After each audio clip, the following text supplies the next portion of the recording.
Game number 1, we got the Svenskas against the Space Goofs, everybody. Infernal Shrines is our first map in the best of 3 series. We are in Banshee Cup qualifier number 6.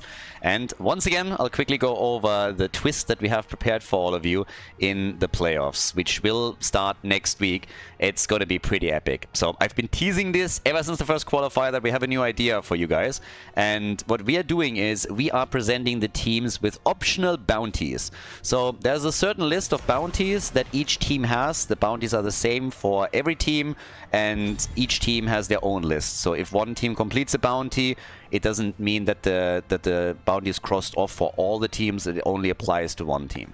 And bounties are going to be something along the lines of win a game playing Nova, win a game with the Butcher, win a game with Valera. So we have a whole list of those, of heroes that we are incentivizing the teams to play, and also certain combos that we want them to play. For example, win a game where you play 3 healer, win a game where you don't play healer, or win a game where you're using a backdoor strategy, things like that. And you might ask now, Khaldor, why exactly should teams do that? That sounds a little bit silly. Doesn't that mean that they are going to have a tougher time winning those games? And yeah, obviously. But every single time that they're completing a bounty, they're getting $50. So that makes it all of a sudden pretty interesting. Now, keep in mind, there is actually a prize pool for the tournament. So teams have to always think, can we win this? Do we prepare strategy? Do we just play normal and try and win the tournament here? Can we win the tournament while we're using some of these strategies? It should be epic. It's going to be a lot of fun. There is one little caveat that you can only you can only complete 1 bounty per match. So you can't play, or you can't win a bounty in every single map. And if you're playing some combo of heroes, like you're playing Murky, Octograb, Nova, Precision Strike, and you win that game, you have to decide at the end of the game, do you want to cross off the Nova bounty or do you want to cross off the Murky bounty? You can only take 1 per match. So little caveat here. But again, it should make things super interesting. It's really fun, and we'll see how this is gonna work out. Obviously, going from game to game, teams can accumulate a pretty penny if they are just completing bounties. And if you're a team that usually ends up in tournaments in number 6 or 7, maybe in slot number 5, and you don't get a lot of prize money usually, that might just be what could help you to get some pizza money for the boys. So, really cool idea in my opinion. Let me know what you think. Also, if you have additional ideas of what we could do with bounties, we're going to release a full list for the playoffs, of course. But I think it's going to be pretty fun. Now, we are not in the playoffs yet. This is the last qualifier. We are in the losers bracket though. And specifically the Svenskas, they would love to go a bit deeper. It's not only important that you qualify for the playoffs themselves, it's really important that you're also ending high up.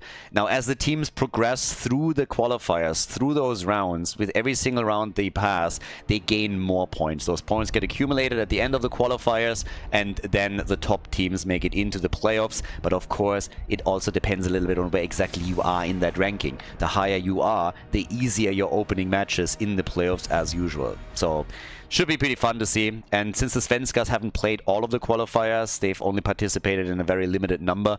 They don't have that many points. I think by now they made it safely into the playoffs. Maybe not 100%, so winning this match would be great.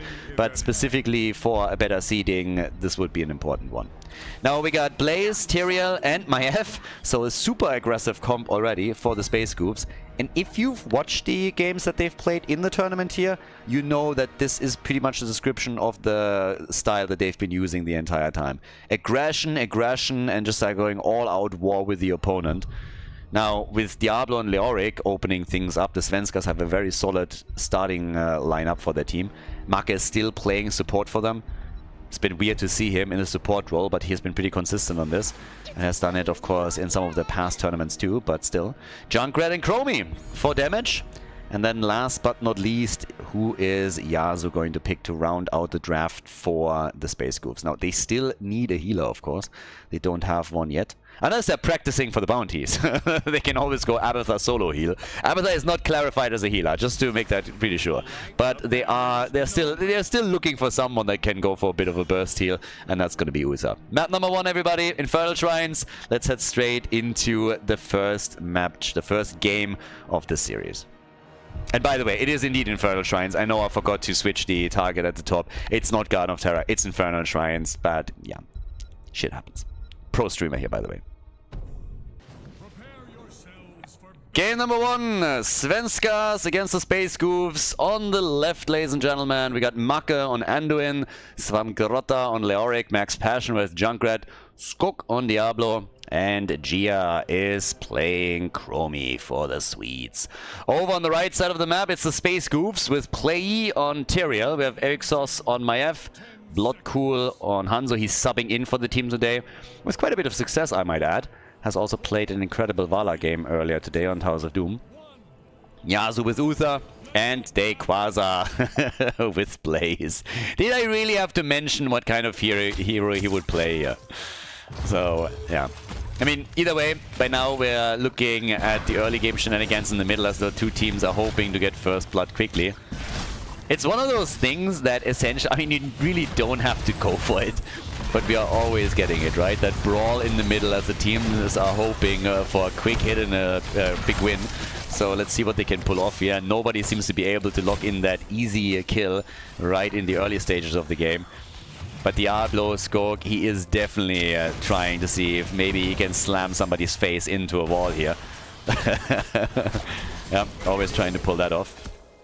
But okay, so with that said and done, what we're now getting is, well, very quickly here, a little move with the rotation from the top to, sorry, from the middle and down to the bottom. The Blaze is already up at the top, and they are denying the rotation of Leoric, at least to an extent, trying to force him into a small battle down at the bottom of the map. But Leo really needs to get up there quickly, even eats the stun from Dayquaza now, because, yeah, he needs to safeguard not only the wall, but also catch the experience. Now, the experience is not going to be a problem for him, but the wall has taken some damage, so good job by Dayquaza.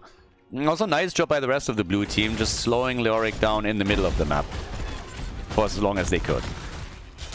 Down to the bot lane, we're now looking at the next camp about to be taken. So the red team is able to claim 2 out of the 3 Khaldor camps at the bottom of the map. Take a slight advantage there.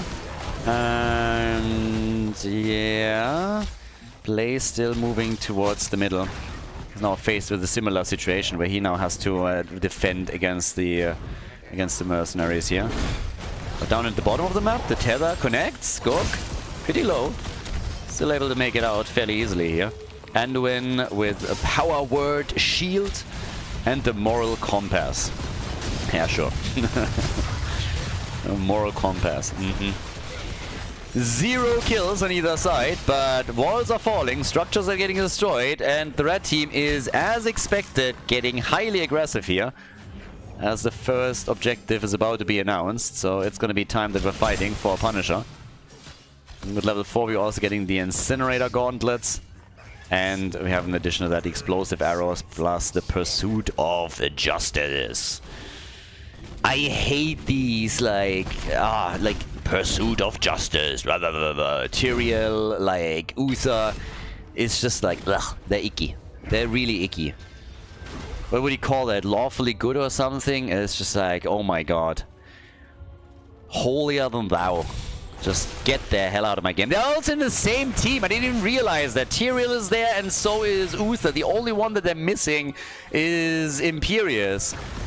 If they get Imperius into the mix, then they are playing all the shitheads on one team. We should make a bounty for that. Something crazy like that. Yeah, it's just like righteous as ever. Every single one of them. Justice for all. It's like, yeah, the only justice that you are getting is a slap in the face. So, 0 kills so far. Pretty sure it's going to change now. First objective is up, and we're talking Punisher. We're talking Arcane Punisher. Get those Arcane Sentries in. They went for the soft version. Every single Diablo 2, Diablo 3 player knows the proper Arcane Sentries that take your hardcore characters down time and time again. Jet propulsion is missing. Alright.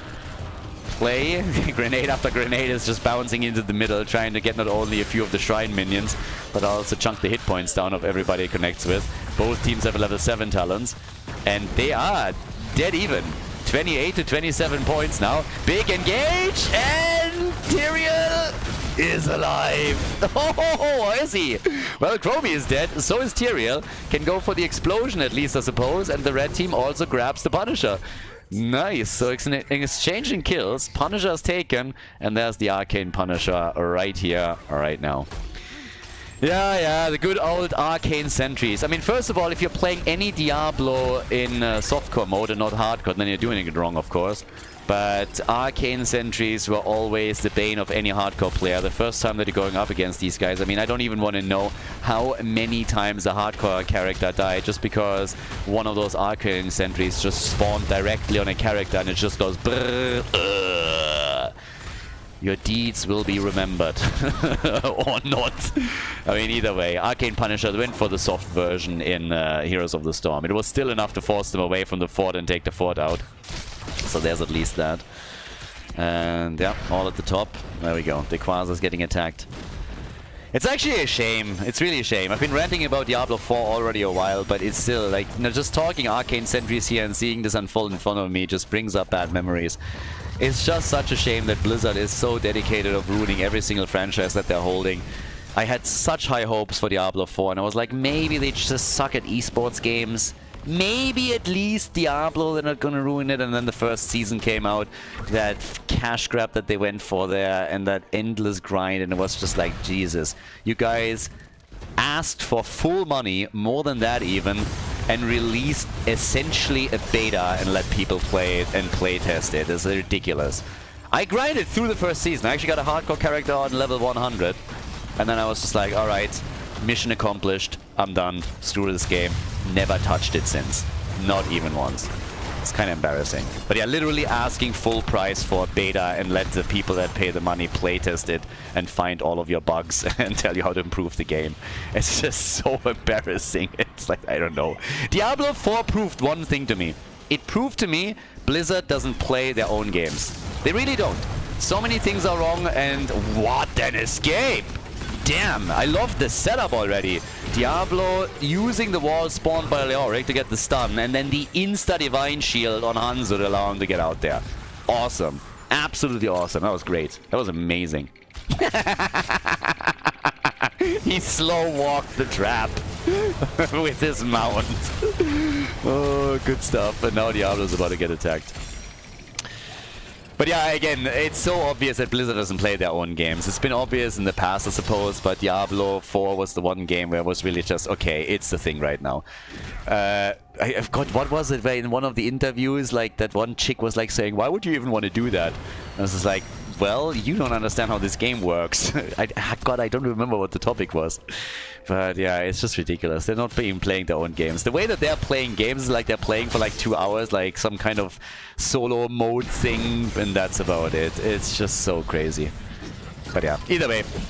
PoE 2 will come out. I never got into Path of Exile. It's not really for me. I can't even tell you why. But Path of Exile 2 looks so damn good. I really hope that that game is going to have a massive amount of success. And I'm going to try and get into it right from the start to at least get my solo game or my co-op game itch scratched. But yeah, either way. We're drifting a little bit apart here. There's not too much that has happened. Again, I highlighted the most important fight. That escape of Hanzo was honestly the best thing, probably. But now we have level 12 and nearly level 13 kicking in for the Space Goofs. It's actually surprising that we haven't seen more kill here. The teams are really trying to brawl it out, and they're going for the same play again as we have the Shrine activated. And level 13 is now in. So, hits are coming. 13 is ready. Let's go. 2-1 lead. Already the blue team apparently not even hesitant going for this. They have Leoric on the point and are trying to take down some of the Shrine minions quickly. Svamgrota eats the stun and might even die. They're saving his butt. I don't know how it happened, but they were able to pull it off. Now the Sanctification on the ground. Big arrow on Leoric, and Svamgrota gets murdered. The jet propulsion connects with Chromie. She at least needs a dentist appointment after getting hit that hard with the stun. And she dies a second after as well. 4 kills to 1, level 13 on the board now. Has been for a while. That talent lead is really what wins them, or what partly wins them the fight here. Great moves again by the Space Goofs, and they are done goofing around for the day. I can tell you that much. That was an awesome battle. 27,000 damage for Hanzo in the meantime, and they're going for Punisher number 2. They won the first one already. They won the first Punisher, and now they are locking in the second one. Question remains, of course, can they take out another fort at the top? It's a frozen Punisher, though. So if they get their heroes over, they can. And now they killed Leoric again. Well, they didn't kill him. He activated his trade. That's all that happens. Yeah, and at the top, the attack continues. So, Dibbles is there. Tries to push it. Play coming in from the side. Already harassing Anduin. And he's getting a lot of hits in. Marker definitely doesn't like that. But they're zoning them away from the fort. And that's going to be, at the end of the day, all that they're trying to accomplish here. Punisher wants a piece of the action as well. Jumps in. And they take the fort out. So that's 2 forts destroyed. And we're looking at a 2-level lead in game number 1. 2 levels ahead all of a sudden. Burn it down, baby. Burn it down. Svenskas, careful. You already activated your trade twice. You don't want to do it again. Anduin. There's the Entomb. Trying to make a move here. Bunker was already out. Wall stun. Disc is out. And Uther. Divine Shield on himself instead of Dayquaza, who might actually die here. Oh, Sanctification! And Anduin! Bye-bye. Bye-bye. He dies. He's gone. That's no support left. And it's 16 versus 13 now. Basically a 3-level lead, but the important part is the talent advantage. And Uther now having access to his double. Benediction is ready, and they're taking another fort out. Pretty huge, honestly. The Space Goofs, extremely well done here. 6 kills to 1, and they're dominating this. They're absolutely dominating this now. So, things are looking pretty good. Normally, I would say go for boss. The only problem is there's no boss on this map. But yeah, if you're that dominant, you of course are going to try to take whatever you can, and that's, in this case at least, the mercenary camp. Now, the next objective hasn't been announced yet. Once they have a chance to go for the next Punisher, they should. The only question really remains is, will the Svenskas be able to get to level 16 in time and fight with even talents? Play, not worried about this in the slightest. Eldruins, Chromie immediately puts the thingy on top of it. What is this called again? Slowing Sands, there we go. In my head I was thinking, Sandbox? No, it's not Sandbox. Yeah, the Slowing Sands. It would be kind of funny though. We should have that. We should have like a Kid Chromie thing, like Baby Chromie or something, and then she literally has a sandbox. It would make it a bit awkward if there's a Muradin with Candy King in the same game, because again, that has big pedo vibes. But for Chromie alone, this would be a pretty interesting skin to have. Now, either way, 17 to 15, and they're actually engaging into the fight. That's a ballsy choice, considering they don't have level 16 talents. There's the Sanctification. Barbecue continues. Big arrow, and look at Hanzo. Huge. Gets the hit and the connect. That's Uther. Not Uther. Junkrat gone. Uther with continuous heals throughout the fight, keeping the boys and girls alive. That's the camp taken away. And yeah, more pressure towards the top. Looking good. Big plays right there. I mean, they're dominating now. Diablo is, interestingly enough, the only one that hasn't died yet. It's kind of funny when you think about it. The tank is the only one that hasn't fallen yet. I mean, I suppose not for a lack of trying, but yeah. It's pretty nicely done. What they've been able to pull off here so far. Now, yeah. We'll see what exactly they can do with this, but yeah. I mean, essentially, it's all about this battle right here now. This is essentially what matters the most for now. And the question is, can they finally win an objective? Now, the good news is they have level 16, right? That's the good news here. With level 16, you're fighting at least on eye level. And this is the only fair fight that you're going to get for a long time, because after this battle, level 20 is going to be the deciding factor. And that is a completely different story. So once that level 20 kicks in and you have Storm Talents, it's going to be a rough ride. Damage output, 50,000 for Hanzo, 27,000 for Junkrat. Slight lead in points. Talking Junkrat, there's the arrow. They come in with it, swinging. Marker. Yeah, they're losing Anduin. He's gone. The disc on Diablo, and I guess his streak is going to end here. He's going to die. They're going to take him down. Skook gets eliminated. Top side gets pressured, by the way, so the wall is opened up, and even the keep has already taken some damage. It's rough. It is really, really rough here. 9 kills to 1, half a level to 20. They go for the Punisher, and they might even go for game here if they can get some kills with all of this. Diablo turns into a weak kitten as he loses all of his stacks. Most of his stacks. And Leo's trying to defend at the bottom, but they have to bait it over the wall. That's not going to be an issue, but since the side wall is open up, they could follow up on that. Leo ghosting around, using his Royal Focus on the Armoner's Wraith. But the keep should fall. The keep should fall. There's the Entomb. Immediate Divine Shield. I mean, insta Divine Shield. Maybe a little bit too early even. He still had a cooldown on the bunker on the other hand, and with Diablo now eliminated, there's the kill, the counter kill against Hanzo. Only the second one they were able to pick up so far. Svamgrotta alive, and Yasuo! Yasuo is gone. Yasuo is gone, and so are their hopes to take the core out. But they were able to take the keep. Yeah, there's no chance they can go for core. Actually, he had redemption. What am I talking about? He had redemption. They're still moving back. Still not risking it. I was already a bit surprised that he didn't even try to run away. It was like, duh, level 20 dude. They got redemption, why would he run away? It was like, you gotta use it. Use it or lose it. That's what's happening there. So, as is, we now have a 7-kill advantage for them. Damage output, we currently have 62,000. And on the other side, we have 38k for Junkrat Chromie. And not so much. She's at 27,000. Oh, shut up. You need a good slapping around, because you are definitely not... I mean, Chromie has less damage than Diablo. Girl, you are not pulling your weight here.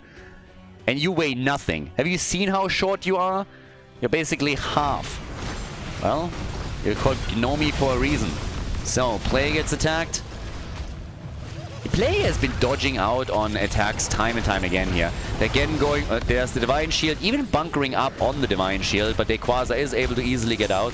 Using Bunker allows him to sneak out of the Entomb, of course. And, well, that's 3 kills to 10 still. Half a level to 20. I honestly thought they would be able to get a little bit more done with level 20 here. Not they're doing nothing, but they haven't been able to take another keep out. And there's not really a whole lot that they can grab on the map either. I mean, it's not like we have another objective up. Top left is the only camp that's still available. I guess they could go for that, but you also have to consider that now level 20 is going to be ready in just a moment for the opponent's team too. So you gotta have to be a little bit more careful, because they might just be willing to engage into another fight with you. But the timing doesn't quite work out. They take the camp before 20 is ready.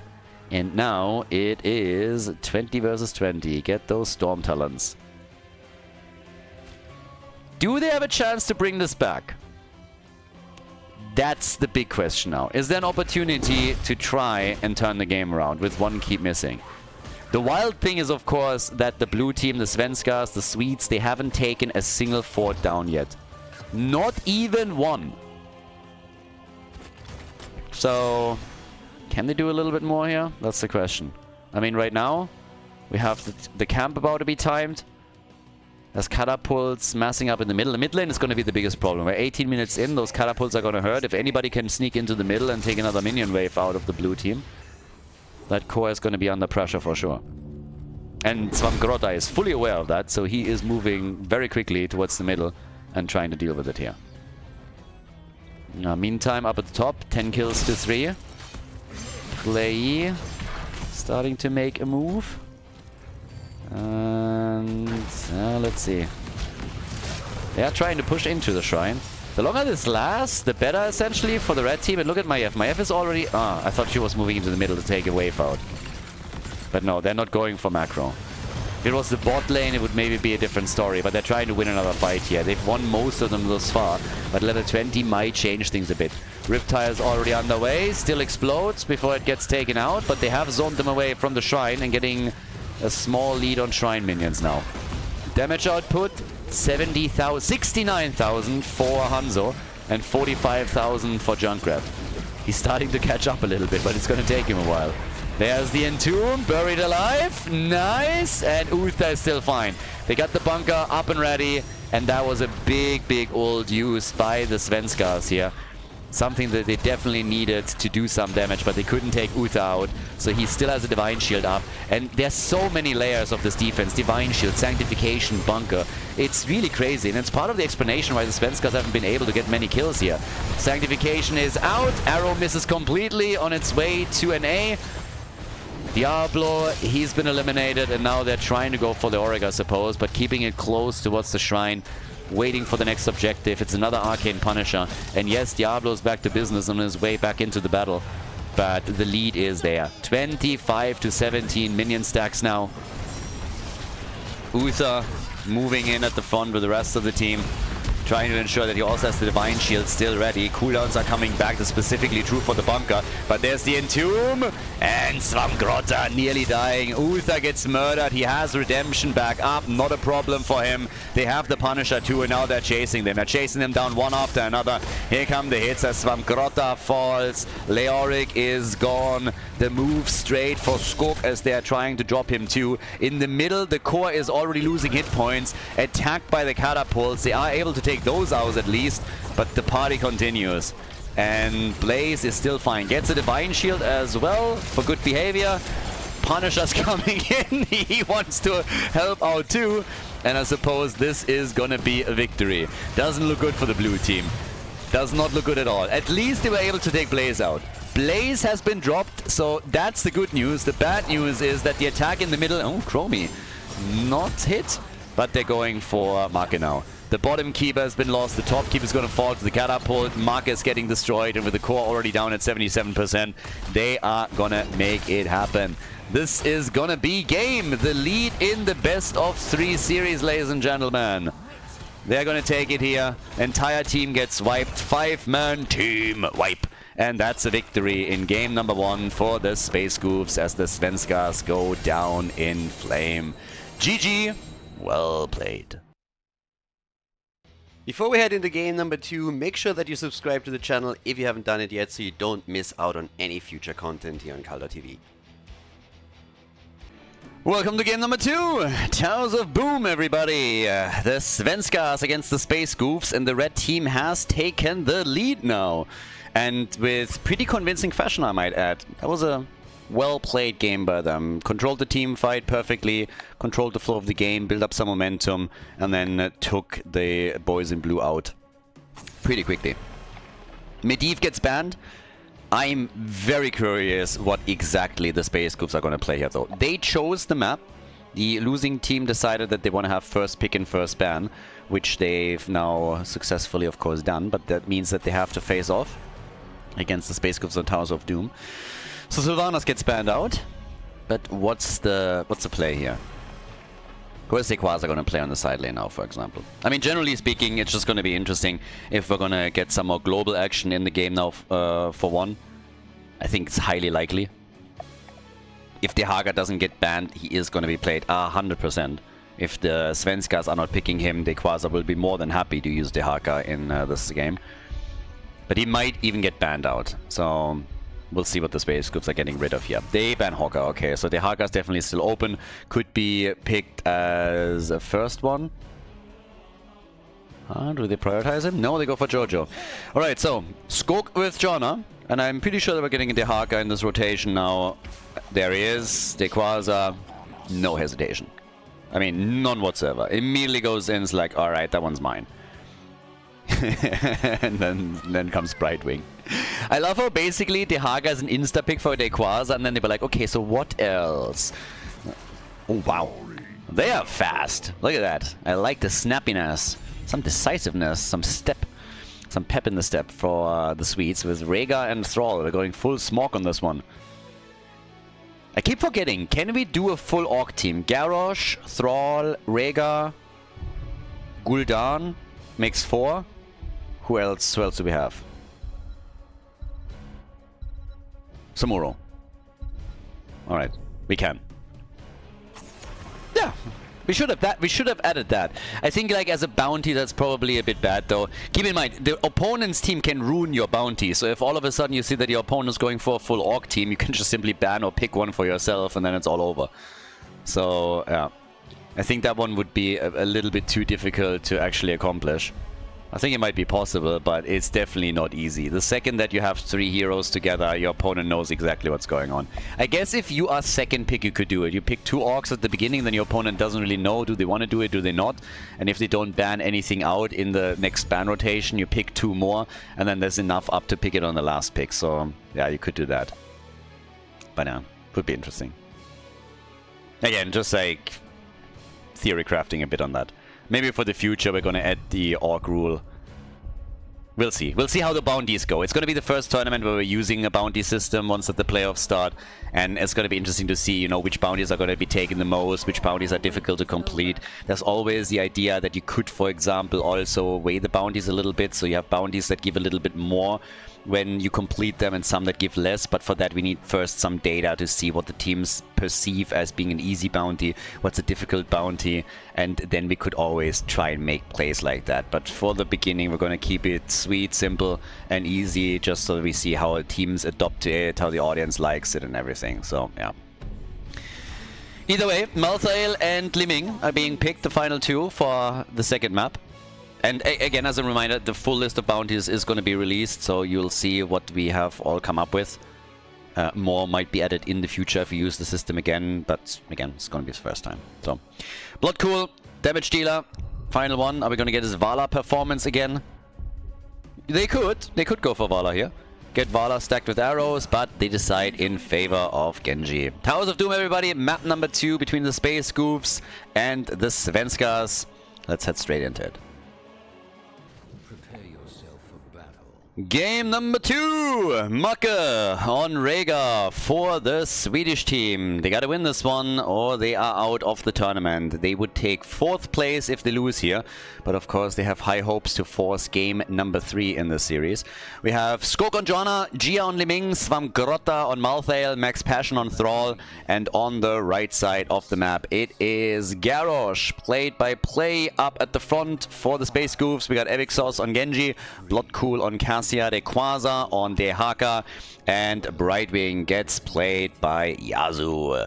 So, stacks for Cassia on level 1. And yeah, we got the Trolling Thunder on Thrall as his level 1 choice. Nothing really too insane here, but we're definitely going to keep our eye on Cassia and see how many dings she's going to get. Ding, ding, ding, ding, ding. Get those stacks going, baby.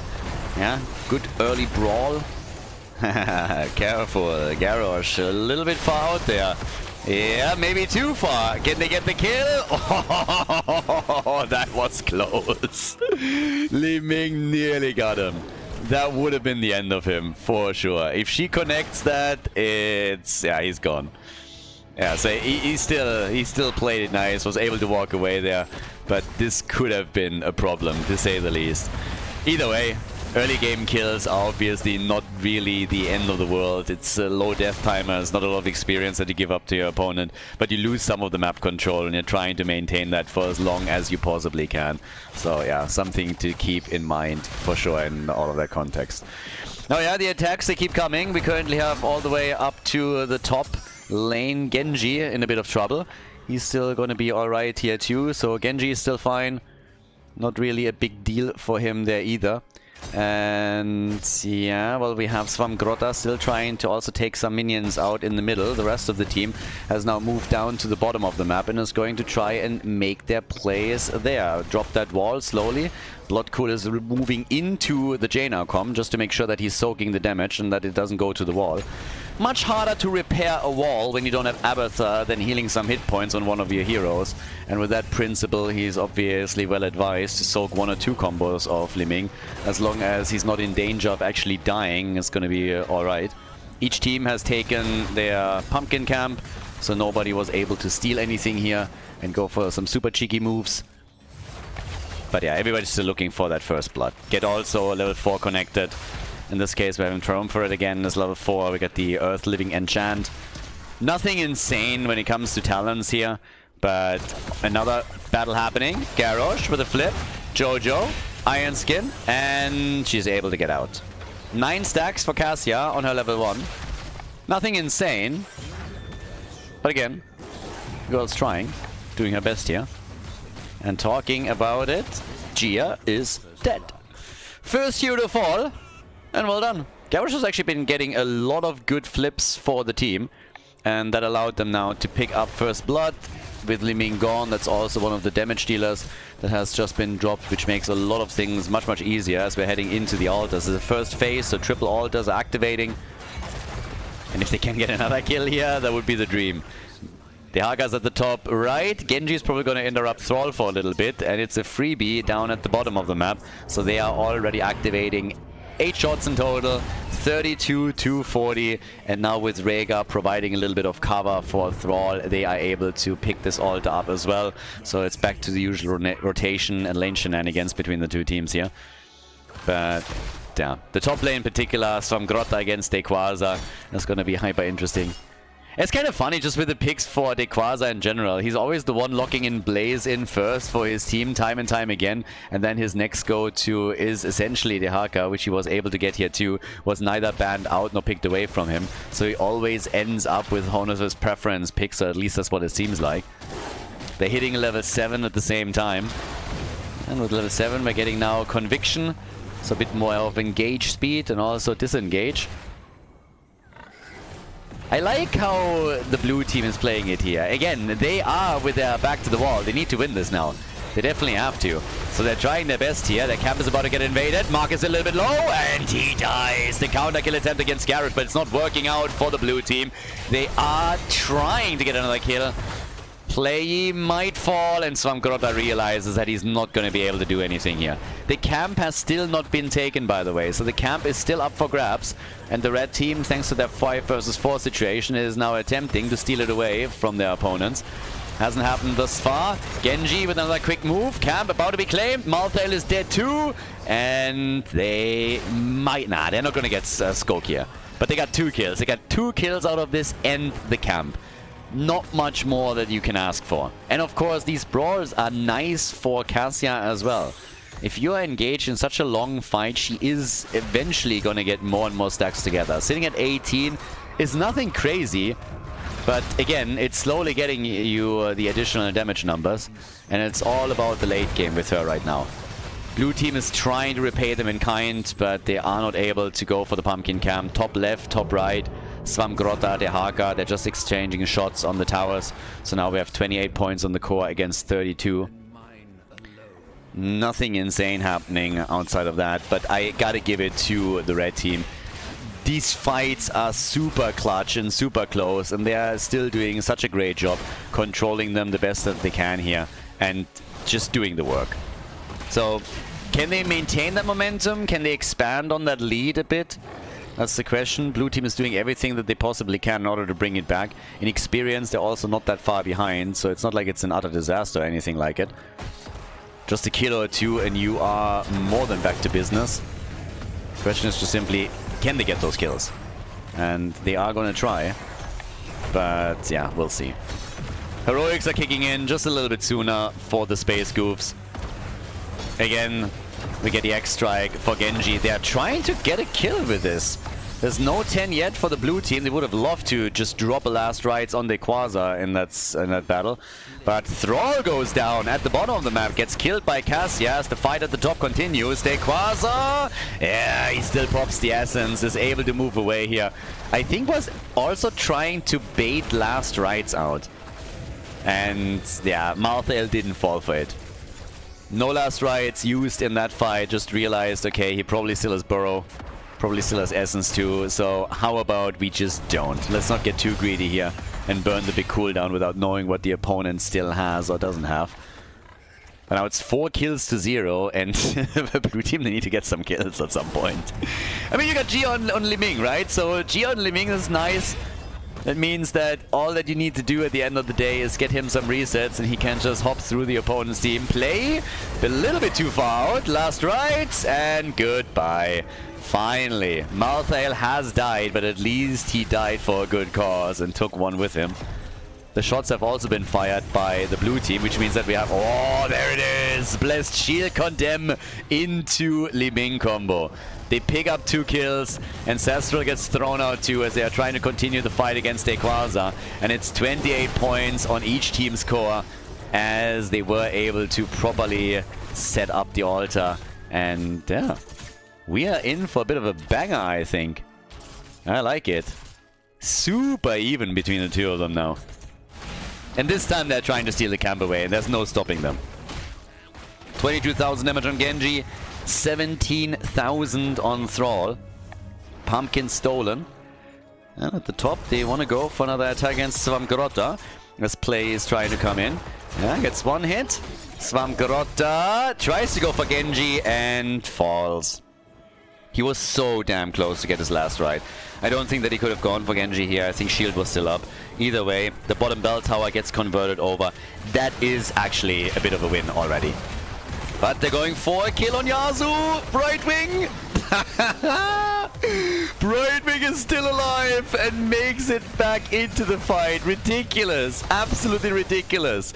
2 heroes down. Brightwing just juking them. Juke Master 2000 over here as they drop Johanna and Thrall both. Level 13 talents, and of course the main goal now is to retake those bell towers. Make sure that you retake the bell tower down here and yeah, make that play. Dehaka is starting to rotate over towards the top. Still maintaining that lead and experience for the team, and by now they have extended that to an entire level. So down here there's 2 heroes just trying to slow them down just a little bit. Thrall isn't here yet. Play goes for the Warlord's challenge. They go for Malthael. X-Strike. Damn, they're trying to unleash everything on him. Malthael is still alive. Gets the Ancestral. Can he turn it? Can he drop a last rites? Do they have a chance there for that? Tequaza. Also a bit low still. They gotta be careful. Oh, Sundering. But still the problem for Skork. And he dies. Jojo is gone. You gotta give it to the Space Goofs. They're controlling these fights so well. The coordination here is just great. So they're coming in, taking hit after hit. That's now 10 kills to 3. And they're trying to go for Max Passion next. A quick flip forward. Their Max Passion has no chance. He gets body blocked already. Tong not even needed. So that's another altar that gets channeled in their core, the blue team's core. It will drop down to 20 points as they are hoping to also take some of the structures out. Great control. Space Goofs, they want to go up against the Raiders in the next round, in the losers bracket final. And it just seems to be impossible for the Svenskas to stop them.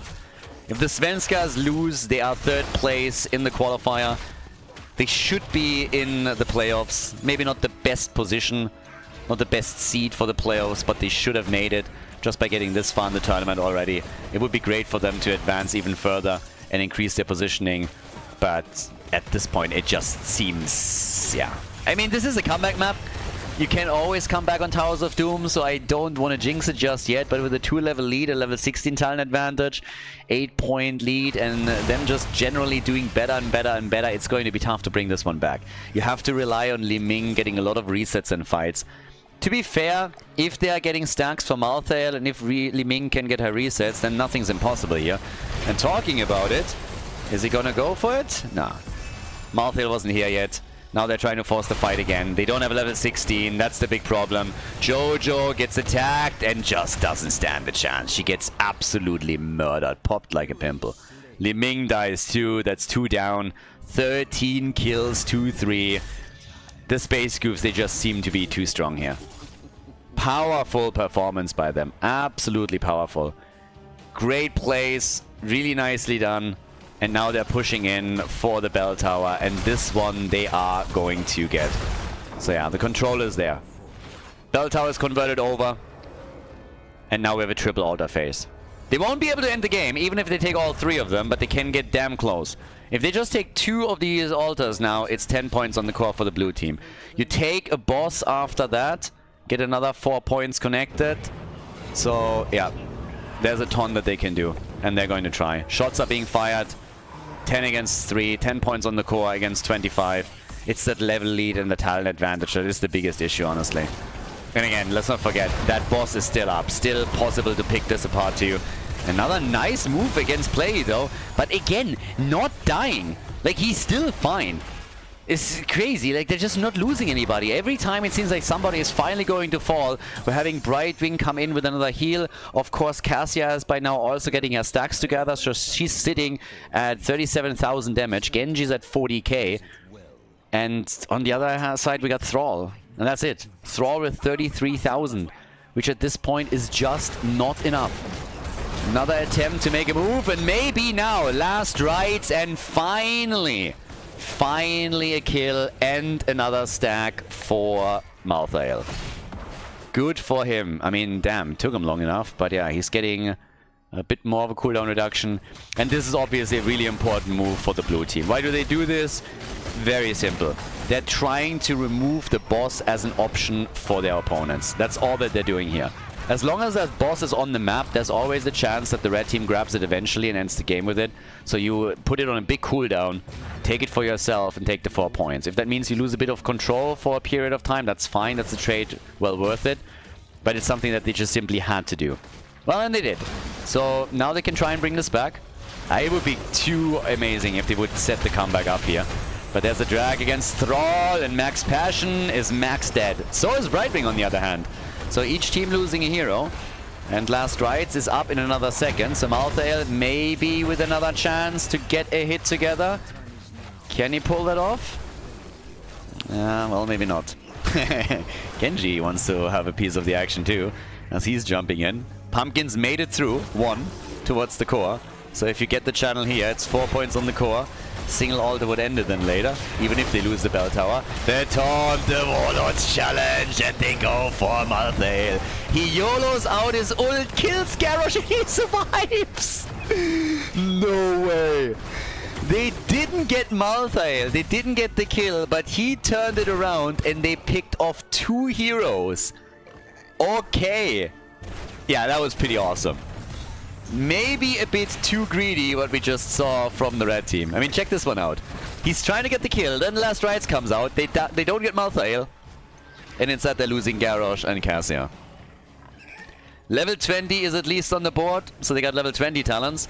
But there's a chance for a comeback. Malthael is finally gone, the altar still hasn't been challenged.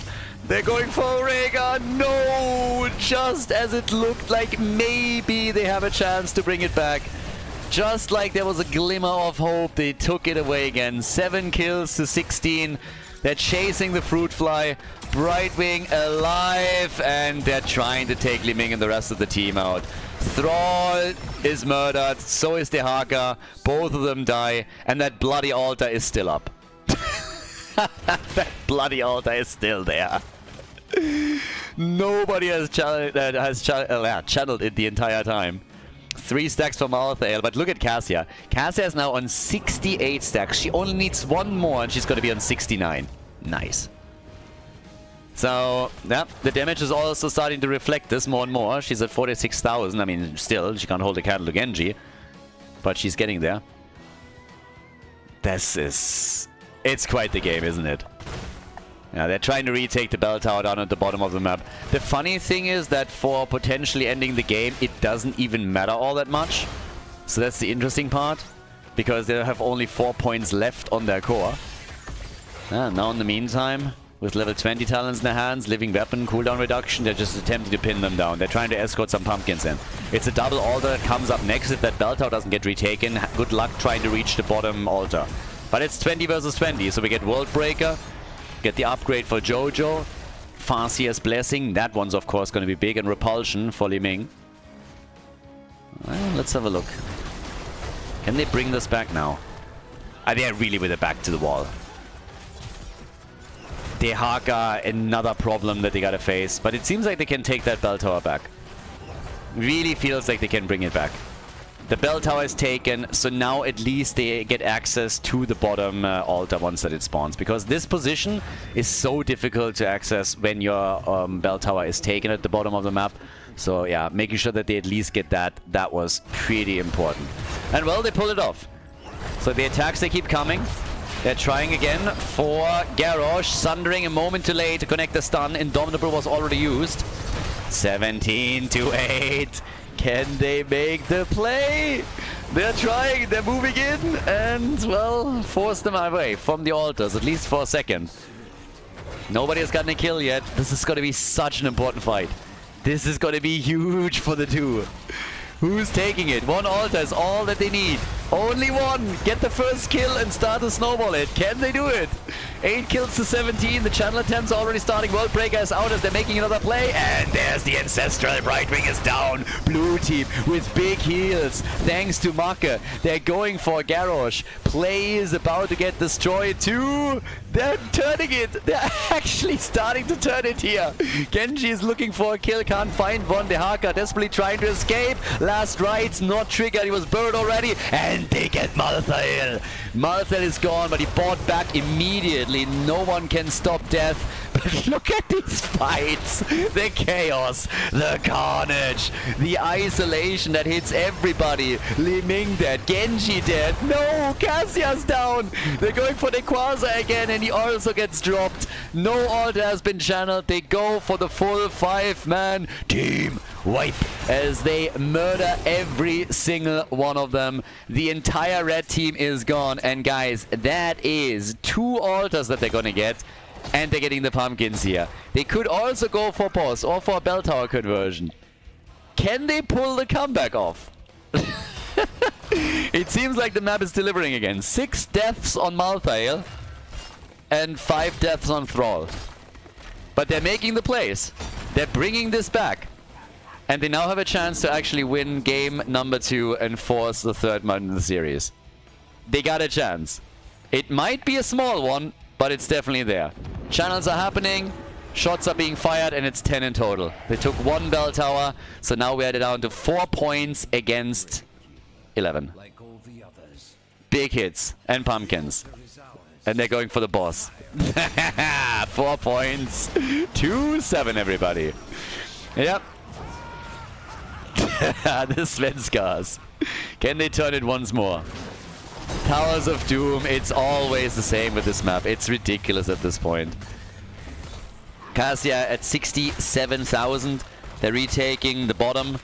This one they can easily claim. Up at the top though, I think they're going to lose this. So it's going to be an exchange in bell towers.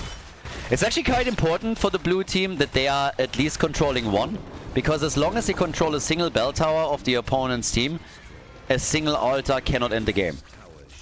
It needs to be a bit more. So that's actually huge. There's going to be a single altar next, and no matter who wins it, the game won't end if the bell tower situation is the same. So that's actually a pretty big detail. Unless the Haga can retake at the top, that's going to be what it is here. So yeah, we'll see what they can pull off here. Nice Sundering flank, and Cassia gets deleted. So does Li Ming though. And Malthael is also dead. Did he have buyback? No, he doesn't have the buyback cooldown. 4 versus 3. The altar is spawning in 19. And, well, if they get another kill here, that would be disastrous. Just imagine them losing all of their players right now, losing the bottom bell tower and then losing the game. And this might be exactly what's happening. The channel is going to be there 100%. But they want more. They want the entire game now. There's the flip, Max Passion with Sundering. They're getting Mucke involved once again. And this is not looking good. If they're losing too many heroes here, they're going to lose the bottom bell tower. The altar channel is going to end up in the hands of the blue team, of the red team, one way or another. Malthael actually bought back by now. So it seems like they're going for the channel. Are they okay with only 3 shots fired? Maybe not. Because now Rhaegar is gone. That means that you have no support anymore. No heals. But they're okay with only 2 shots fired. That means a single point on the core. 1 point on the core, that's all that there is. Genji is soon gonna join the 6-digit club, by the way. And they're actually letting it go. They're trying to go for the bell tower. They're trying to get more kills. Thrall gets murdered. And Swamgrotta dies too. This should be game. Unless Li Ming gets reset and fully pops off here, this should just be it. They're going for the bell tower conversion. Li Ming gets popped. 5-man team wipe.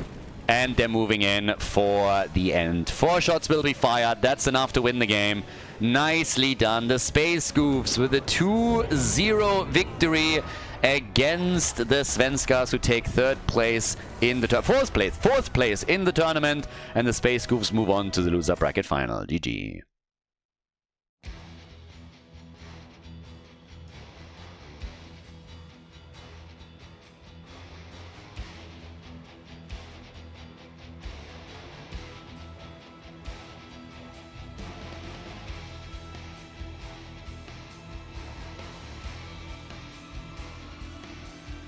Thank you everybody for watching the video today. I hope that you enjoyed the show and the commentary.